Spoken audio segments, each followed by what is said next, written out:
Şərqi Türkistan Məclisi və Şərqi Türkistan Müstəqillik Hərəkatının fəvqəladə məsləhət yığını Fransiyanın Paris şəhərində keçirilməkdə. Bu yığın 21 fevral başlanğan olub 23 fevralgacha davamlaşıdı. Şərqi Türkistan Məclisinin rəisi Setim Türk ammaviy taratquy hesabida yo'llagan uchurda Amerika, Turkiya, Fransiya, Germaniya, Norvegiya, Shveysariya, Belgiya, Gollandiya və video orqali Qozog'iston, Yaponiyadan yig'inga qatnashgan 30 tashkilot mas'ullari və vəkillər bilan məsləhət yig'ini içiyotimiz dedi. Egilinishçə, bu yığında Xitoyda maydonga kelishi mumkin bo'lgan har turli o'zgarishning Şərqi Türkistonga bo'lgan ta'siri qatorliq temalar muzokara qilinmoqda.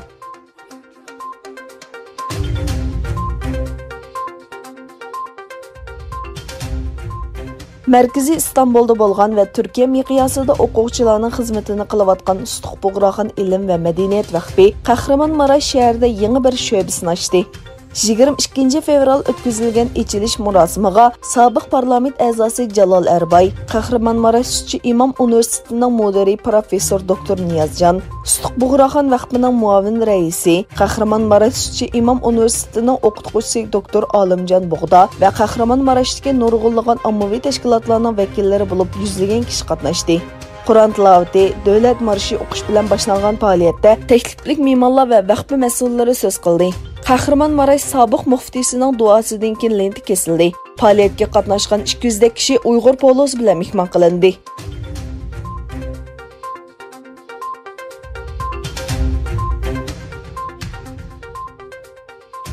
Xitoyda yangi tipli koronavirusning yoshirin mezgilining 27 kun bo'lishi mumkinligi o'tirib qo'yildi.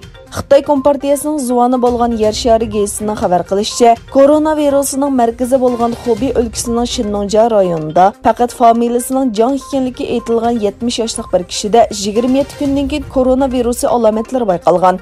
Xitoy Davlat Səhiyyə Komiteti 13 fevral e'lon qilgan bir bayonotida koronavirusining yoshirin mezgilining 24 kungacha bo'lishi mumkinligini bildirgan edi.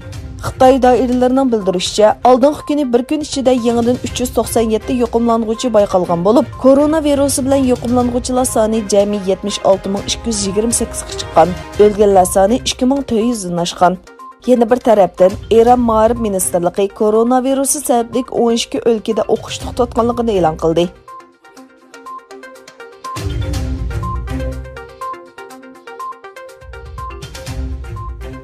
Koreyada koronavirus bilan yuqumlanuvchilar soni 346 ga chiqdi. Yuqumlanuvchilar sonining tez suratda eshishining bir cherkovda o'tkazilgan kollektiv to'y faoliyati bilan munosabatli deb qaraldi.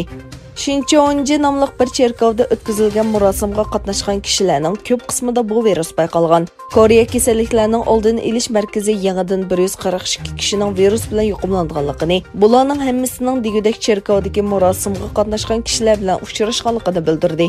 Koreya taratqullari cherkovdagi kishilarga virus tarqatgan kasalning 61 yoshli ayol ekanligini bildirdi. Shuning bilan birga Koreyaning janubidagi bir shahar koronavirusi sababli alohida ma'muriy rayon deb e'lon qilindi. Poytaxt Seulda bo'lsa, doiralar shahar markaziga har xil yig'inlarni chekildi va virusning tarqalishining oldini olish uchun cho'ng bir bog'cha taqib etdi.